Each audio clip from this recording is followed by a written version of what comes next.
Good morning, Janet. Are you ready for another exciting year with your students? Definitely, Russell, but I'll tell you, I'm not sure about this new teacher evaluation system that we're trying out this year. I'm a little concerned about it.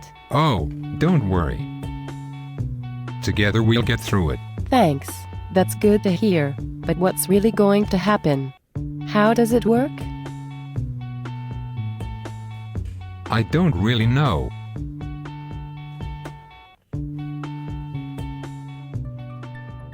Whoa, what just happened? Russell, don't be alarmed. I'm here to help. Who are you? I'm here to assist you. You can call me the assistant principal. Okay, assistant principal. What can you help me with? That conversation you had with Janet, you didn't appear to know what to tell her. You're here so we can correct that. Is that okay with you? Trust me, I need all of the help I can get with this new evaluation system. What can you tell me? Well, first off, teachers are evaluated based on what they're hired to do. There are 7 components to the teacher evaluation system: professional knowledge, instructional planning, instructional delivery, assessment of and for student learning, learning environment, professionalism. These 6 are already part of the evaluation. Student growth is the newest component. It is in place to help ensure academic progress of each student.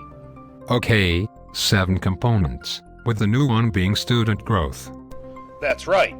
The use of observations, both formal and informal, creates a complete picture of professional responsibilities and growth. One observation will not adequately cover each of the evaluation components. A collection of formal evaluations, quick snapshots of classroom activities, and conversations between the teacher and principal will be needed for each course to form an appropriate idea of the competency for each component. Well, that's already what we do in our school. I usually talk with each teacher before and after an evaluation to get an idea of things to look for and other items that may be red flags for areas. You know, things that may need to have more attention paid to them. You're getting the idea now. Items to look for will include everything covered by the first 6 components, like appropriately planning instruction to fill an entire class period, or respectful and appropriate interactions with students. Where does student growth come into the evaluation? Student growth is determined by interpreting and using achievement data to set target goals for student improvement. In a nutshell, pre-testing is conducted at the start of a course to evaluate the ability of the students. The teacher uses this data to create target goals for student improvement. The teacher will then begin to teach the course, implementing various methods and activities to present the material, and will monitor student progress as they go. Post-testing will take place at the end of the course to determine if the student academic achievement goal was attained. Then what is my role with student growth? Am I involved in pre-testing, making the target goal, providing instruction, and in the post-testing? As the principal, you're involved in every aspect of student growth. You will work closely with teachers to identify appropriate pre- and post-test assessments. You will work with every teacher to write and refine the target goal so that it is appropriate for the content, student abilities, and professional expectations of the teacher.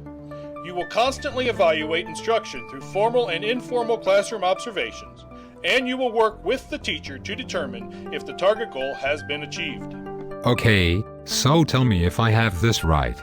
Pre-testing takes place at the start of a class to determine the current academic ability of the students. With my help, the teacher will create a goal that is based upon the progress that students need to achieve. I conduct observations basically in the same manner, with several formal and informal observations, to evaluate the first 6 components. The post-test is given at the conclusion of the class, so the teacher and I can determine if the goal was met. Yes, you're getting it now. Great. Then what? All information collected during the evaluation cycle is compiled, like classroom observations, student growth and achievement progress, interim evaluation, to form the summative evaluation.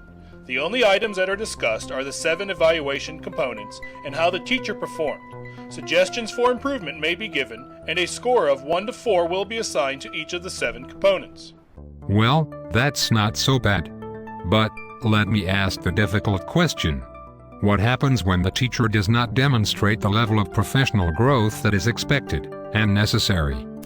Well, you're right, Russell, that is difficult. But basically, you could expect a strict agreement between the teacher and their principal for the following year to allow for professional growth to be exhibited and student achievement increased. Well, thank you, Assistant Principal. I think I have a better idea of how this evaluation system will work. You're welcome. And now, how about trying that conversation with Janet again? Good luck. Hello, Janet. Do you have a minute? I'd love to tell you more about the new teacher evaluation system. That would be great. What can you tell me? Well, here's how it works.